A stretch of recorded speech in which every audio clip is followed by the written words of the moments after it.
It's time now for a look at the latest in local news. In the news, several events being held today. First, the funeral of Billy Popple set for this afternoon at 1 p.m. at Jesup Church of God. Lifelong resident and entrepreneur businessman passed away Saturday at the age of 86. Reverend Scott Hatton will be officiating. Eulogies will be given by Janelle Popple and Cameron Mattingly. And that funeral is set for today at 1 p.m. at Jesup Church of God. Wayne County Chamber of Commerce hosting their quarterly membership luncheon, State of Education, where the Page Star Student and Star Teacher of the Year will be announced. And it's sponsored by Georgia Power and Marshland Credit Union, presented by Rainier Advanced Materials. Again, it takes place this morning at 11:30 to 1 at the Pine Forest Country Club. And guest speakers on the program, Principal and Director of Solid Rock Christian Academy, Sherry Bowen, Wayne County School Superintendent Dr. Sean Kelly, President Dr. Lonnie Roberts of Coastal Pines Technical College. Again, the event gets underway today at the Pine Forest Country Club. We'll have the announcement of the Page Star Student and Star Teacher of the Year for you tomorrow here on the local news. Wayne County Board of Education members will be on hand as they're making this an official meeting, as all the board members will be attending the official meeting today, State of Education. Jesup City Commissioners have a work session this afternoon at 5 p.m., and they've added at the end of the agenda an executive session to discuss personnel.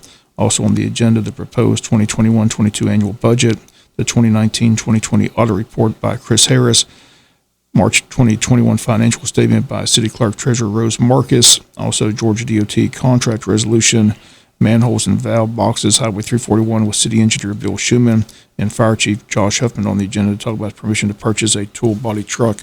All that taking place today at 5 p.m. at the Craig Williams Community Center. We'll be back with more news after this word from our sponsor, other commercial messages, so please stay tuned. In other news, Wayne County Superior Court in session Monday morning with Senior Judge Anthony Harrison presiding. Harrison told the attorneys that he just wanted to hear one of three things. One, they were ready to proceed to trial. Two, they needed continuance. Or three, ready for a plea hearing, which all the pleas are set for this Friday morning. It's a 15-page criminal calendar. Bench warrants issued for those defendants on the calendar that did not appear in court.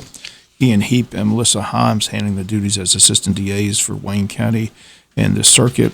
Heap from Chatham County, Himes down from Athens, Georgia, both working for District Attorney Keith Higgins. The one murder trial on the calendar is the shooting death of Jakari Reddish, which occurred back on August 13th of 2019, with three defendants charged in the shooting death: Antonio Brown, Cortez Dumas, and Ralph Dumas, all charged with murder. All charged with murder, also conspiracy to commit murder, terroristic threats, aggravated assault, as there are two other victims in the case that survived the attack. All three defendants represented by three different defense attorneys. All three defense attorneys tried to sever the case from the other defendants, but were unsuccessful in that attempt.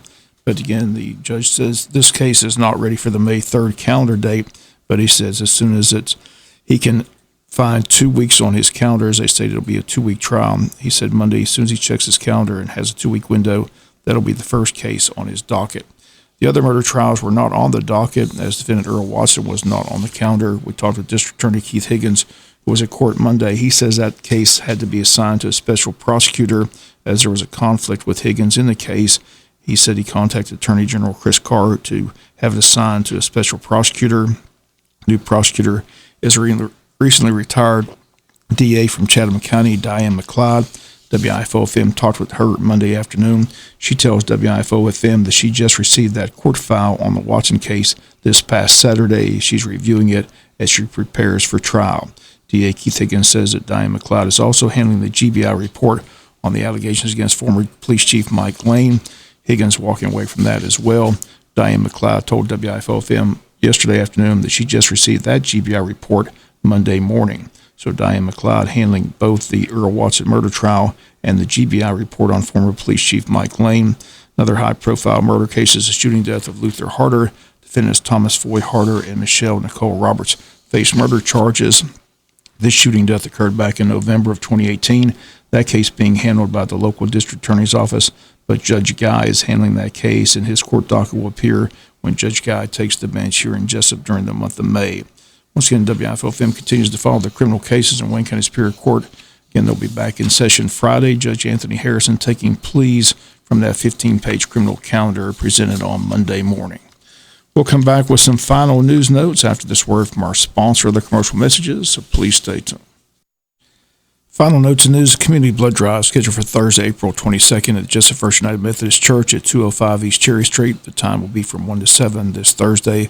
All blood donors will be tested for COVID-19 antibodies, and results will be available through the Red Cross app and redcrossblood.org in 7 to 10 days. You can make an appointment by going to the website, redcrossblood.org, entering FUMC for First United Methodist Church. Again, the blood drive at Just First United Methodist Church set for this Thursday, April 22nd from 1 to 7 p.m. And this past Saturday's Altamar River Run had to be postponed. The new date is May 1st. And again, you have still time to sign up. The participation is $10 per paddler prior to the event, $15 the day of the event. Children 10 under paddle for free with an adult. Need more information, go to the Tourism Board website, waynetourism.com, or stop by the train depot. Once again, the new date, Saturday, May the 1st. Date for the junior-senior prom set for this Saturday, April 24th. The prom is going to be outside this year at JC Stadium. They'll follow safety protocols, asking kids to wear a mask and social distance. The theme is the Roaring 20s, and the time Saturday from 7 to 11 p.m. at JC Stadium, Wayne County's junior-senior prom. And finally in the news, it looks more and more likely that 1st District Congressman Buddy Carter is set to make a run for that U.S. Senate seat currently held by Democrat Raphael Warnock, a step that would make him the most prominent of the small but growing number of Republicans joining the race. Carter hasn't finalized his decision yet, but he's told several media outlets, including WIFO FM, that he's seriously considering putting his name in the race. Carter, a pharmacist and former mayor of Pollard, Georgia, was a longtime state legislator before being elected to Congress in 2014 to succeed Jack Kingston. Four-term lawmaker will be the highest-profile Republican to announce, but others have also expressed interest in that seat, including Doug Collins, Attorney General Chris Carr, ex-U.S. Senator Kelly Loeffler, and the biggest wild card out there, former Georgia running back and Heisman winner Herschel Walker, who former President Trump is pushing to have him move to Georgia, make a run for that U.S. Senate seat. Herschel is yet to say whether or not he's even interested in seeking that position, but Carter expected to make a final decision in a couple of weeks. Currently, military veterans Kelvin King and Latham Sadler have announced that they are running as Republicans for that U.S. Senate seat. That's going to do it for the latest in local news. Sports comes your way in a few minutes. Bob Morgan saying have a great day.